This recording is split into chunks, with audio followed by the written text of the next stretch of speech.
Friends, welcome to your physics class. बेटा ये 9th की फ़िज़िक्स का 3rd चैप्टर चल रहा है, वर्क एनर्जी एंड पावर। इसमें ये आपका 10th वीडियो लेक्चर होगा। इससे प्रीवियस लेक्चर में हमने टेक्सचर क्वेश्चन स्टार्ट किए थे। क्वेश्चन नंबर 6 तक हमने कर लिए थे। आज क्वेश्चन नंबर 7 स्टार्ट करेंगे हम, ठीक है। क्वेश्चन नंबर 7 आपके पास, what are the various energy transformation occur when you are riding a bicycle. कि जब आप बाइसिकल राइड करते हैं तो वहाँ पे कौन कौन सी एनर्जी ट्रांसफॉर्मेशन अकर होती हैं वो आपको बताना है, ठीक है। when we are riding a bicycle, the muscular energy of muscles changes to mechanical energy and the mechanical energy moves the wheel। क्या होता है, जो अब आप राइड करते हो ना बाइसिकल, तो क्या होता है, सबसे पहले आपकी जो मस्कुलर एनर्जी है, मस्कुलर एनर्जी ही यूज़ करते हो आप, है ना। तो मस्कुलर एनर्जी जो है वो किस में कन्वर्ट होगी, वो चेंज होगी आपकी मैकेनिकल एनर्जी में। और मैकेनिकल एनर्जी क्या करेगी, मूव करेगी व्हील के उसके बाइसिकल के व्हील को। तो इस तरह से बाइसिकल जो होगी राइड होगी, ठीक है, बाइसिकल चलेगी आपकी। एक क्वेश्चन नंबर 8 है आपके पास, does the transfer of energy take place when you push a huge rock with all you might and fail to move it, where is the energy you spend going. क्या कह रहा है कि जब आप एक बड़ी सी चट्टान को पुश करते हो तो क्या वहाँ पे ट्रांसफ़र ऑफ एनर्जी अकर होती है, ट्रांसफ़र ऑफ एनर्जी होती है वहाँ पे। और साथ में पूछ रहा है कि जो आप वहाँ पे एनर्जी यूज़ करते हो, एनर्जी स्पेंड करते हो, वो कहाँ जाती है, ठीक है।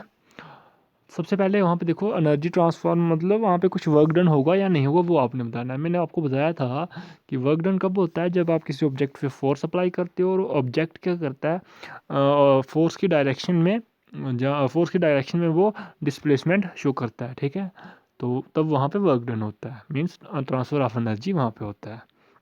इस केस में देखो, जब आपने क्या किया, ह्यूज ह्यूज रॉक को आपने पुश किया जब, ठीक है, बड़ी सी चट्टान को जब आपने पुश किया, आपने फोर्स तो बहुत ज़्यादा लगाई वहाँ पे, लेकिन जो चट्टान है वो तो डिस्प्लेसमेंट हुई नहीं, उसमें कुछ भी वो मूव हुई ही नहीं। अगर वो मूव ही नहीं हुई तो वहाँ पे वर्क डन नहीं हुआ, वर्क डन नहीं हुआ तो यहाँ पे ट्रांसफ़र ऑफ एनर्जी भी वहाँ पे नहीं हुआ।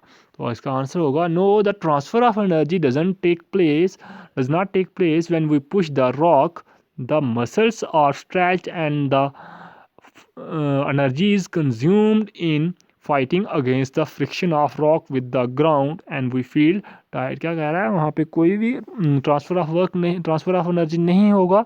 और जो आपकी एनर्जी है वो कहाँ पे यूटिलाइज होगी, वो जो आपके वो किसके अगेंस्ट फाइट करने में यूटिलाइज हो रही है, जो रॉक और ग्राउंड के बीच में जो फ्रिक्शन है ना, उसके अगेंस्ट वो यूटिलाइज हो रही है। मीन्स जो आप फोर्स अप्लाई कर रहे हो वो कहाँ पे ख़त्म, वो जो आपकी एनर्जी कहाँ पे यूटिलाइज हो रही है, वो जो रॉक और ग्राउंड के बीच में फ्रिक्शन है ना, जो रॉक को मूव करने से रोक रहा है, ठीक है, उसके अगेंस्ट फाइट करने में वो एनर्जी स्पेंड हो रही है और इस वजह से आप टायर्ड फील करते हो, ठीक है। नेक्स्ट क्वेश्चन है आपके पास, a certain household consume 250 units of energy during a month, how much energy is this in joules. क्या दिया आपको कि कोई एक सर्टन हाउस होल्ड है, वहाँ पे वो कितनी एनर्जी यूज़ कर रहा है वन मंथ में, 250 यूनिट्स। तो आपको 250 यूनिट्स को जूल में कन्वर्ट करना है। सबसे पहले आपको मैंने बताया था कि 1 यूनिट इक्वल टू किसके बराबर होता है, 1 kilo watt hour. 1 kilo watt hour क्या है, यहाँ पे कमर्शियल यूनिट ऑफ एनर्जी है, मीन्स बड़ा यूनिट है ये एनर्जी का, और जूल क्या है, छोटा यूनिट है उसका, ठीक है। तो हम क्या करेंगे, सबसे पहले हमें पता है 1 unit equal to 1 kilo watt आ रहा है, तो हम पहले 1 यूनिट को कन्वर्ट करेंगे जूल में, मीन्स 1 किलो वाट को कन्वर्ट करेंगे जूल में। देखो 1 kilo watt hour equal to होगा 1000 वाट, क्योंकि किलो वाट है ना, किलो मीन्स 1000, तो 1000 वाट इंटू 1 आर, ठीक है।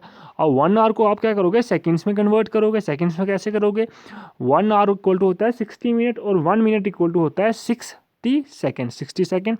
तो आपके पास होगा 60 इंटू 60 सेकेंड, तो 1 kilo watt hour equal to होगा 1000 वाट इंटू 60 सेकेंड्स, जो कि होगा 1 किलो वाट इक्वल टू होगा 3600000 वाट सेकेंड। तो जिसको इसको आप जब लिख सकते, इसको आप इस फॉर्म में लिख सकते हो, स्टैंडर्ड फॉर्म में 3.6 इंटू 10⁻⁶ जूल, ठीक है। तो आपने कन्वर्ट कर दिया 1 किलो वाट आर को 3.6 इंटू 10⁻⁶ जूल।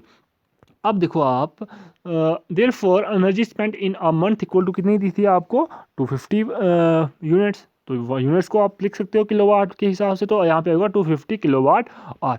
अब आपने क्या किया, 1 किलोवाट आर इक्वल टू आपके पास 3.6 into 10⁻6 joule.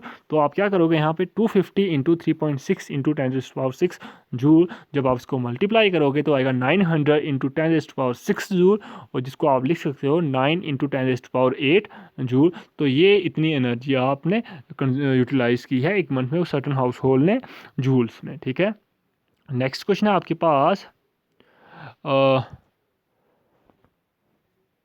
an object of mass 40 kg is raised a height of 5 meter above the ground.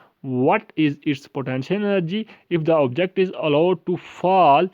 Find its kinetic energy when it is halfway down. क्या कह रहा है आपको कि एक ऑब्जेक्ट है जिसका मास उसने दे दिया 40 kg है, और उसको आप कितनी सर्टन हाइट पे लेके जा रहे हो, कितना 5 मीटर, ग्राउंड से आप उसको ऊपर उठा रहे हो, हाइट ले रहे हो 5 मीटर तक। आपको पूछना है इस पॉइंट पे जहाँ से ग्राउंड की और उसकी बीच में हाइट कितनी है 5 मीटर, इस पॉइंट पे पोटेंशियल एनर्जी कितनी होगी। और फिर आपको क्या पूछा और क्या बताना है आपने कि जब आपने उस ऑब्जेक्ट को वहाँ से छोड़ दिया, ठीक है, छोड़ दिया, तो जब वो हाफ वे आ जाएगा, मीन्स 5 मीटर का वो आधा डिस्टेंस कवर कर लेगा ऊपर से, मीन्स 2.5 मीटर वो डिस्टेंस कवर कर लेगा डाउनवर्ड, तो फिर उसकी काइनेटिक एनर्जी उस पॉइंट पर कितनी होगी, ये आपने बताना है, ठीक है। अब देखो यहाँ पे सबसे पहले हम देखेंगे, पहले हम पोटेंशियल एनर्जी फाइंड करेंगे, ठीक है, उस पॉइंट पे जहाँ पे उसकी हाइट कितनी दी है 5 मीटर। तो मैं डायग्राम के साथ बताऊंगा आपको, ठीक है। मान लो ये ऑब्जेक्ट यहाँ से ग्राउंड है और यहाँ से ऑब्जेक्ट यहाँ तक उठाया, आपकी हाइट कितनी है 5 मीटर, ठीक है। ऑब्जेक्ट का वेट कितना है 40 kg। तो इस पॉइंट पे हम पहले पोटेंशियल एनर्जी फाइंड करेंगे। देखो here mass of object equal to कितना है 40 kg, height h equal to कितना है 5 metre, acceleration due to gravity g equal to कितना है 9.8 मीटर पर सेकेंड स्क्वायर। अगर बेटा आपको दी है उसने क्वेश्चन में कि हाँ g की वैल्यू आप ये यूज़ करो तो आप वो करोगे, नहीं तो अगर आपको वैल्यू नहीं दी है तो आप फिर 9.8 मीटर पर सेकेंड स्क्वायर ही यूज़ करोगे, ठीक है। अब देखो आपको m की वैल्यू पता है, g की वैल्यू पता है, h की वैल्यू, तो पोटेंशियल एनर्जी का फॉर्मूला क्या होता है आपके पास mgh। तो हम पोटेंशियल एनर्जी की वैल्यू फाइंड कर सकते हैं इस पॉइंट पे।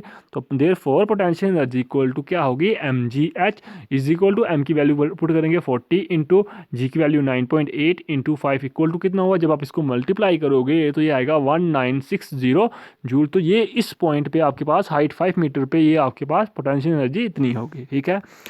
अब देखो नेक्स्ट दूसरा, अब आपको क्या कहा कि अब जब ऑब्जेक्ट, पहले क्या बोला आपको कि ऑब्जेक्ट क्या आपने क्या किया, ऑब्जेक्ट को इतनी सी हाइट पे लेके चले ग्राउंड से यहाँ तक कितनी 5 मीटर, ठीक है। अब आपने किया यहाँ से उसको छोड़ दिया, तो जब वो हाफ वे मीन्स यहाँ पे कितना डिस्टेंस मूव कर दिया, जब उसने 2.5 मीटर यहाँ से वो डाउनवर्ड जब यहाँ तक पहुँचा तो 2.5 मीटर उसने डिस्टेंस कर दिया कवर। तो इस पॉइंट पे आपको बताना है कि काइनेटिक एनर्जी कितनी होगी इस पॉइंट पे, ठीक है। वो कैसे बताओगे, पहले तो आपको यहाँ पे वेलोसिटी की वैल्यू फाइंड करनी पड़ेगी, है ना। तो देखो यहाँ पे आपको क्या दिया, पोटेंशियल एनर्जी तो हमने फाइंड कर दिया। अब देखो यूजिंग हम इक्वेशन ऑफ मोशन यूज़ करेंगे v² minus u² equal to 2as।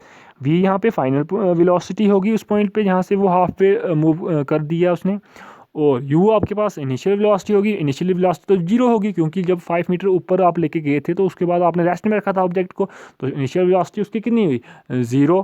तो 2 आपके पास a यहाँ पे होगा एक्सेलरेशन, और s यहाँ पे होगा कितना डिस्टेंस उसने मूव किया, ठीक है।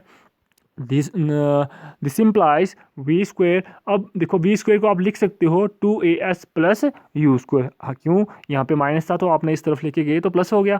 अब आप इसको लिख सकते हो v² इक्वल टू 2 इंटू ए, यहाँ पे एक्सेलरेशन है तो यहाँ पे हम एक्सेलरेशन की वैल्यू ग्रेविटी की value, acceleration due to gravity की वैल्यू पुट करेंगे, g की वैल्यू पुट करेंगे, ठीक है।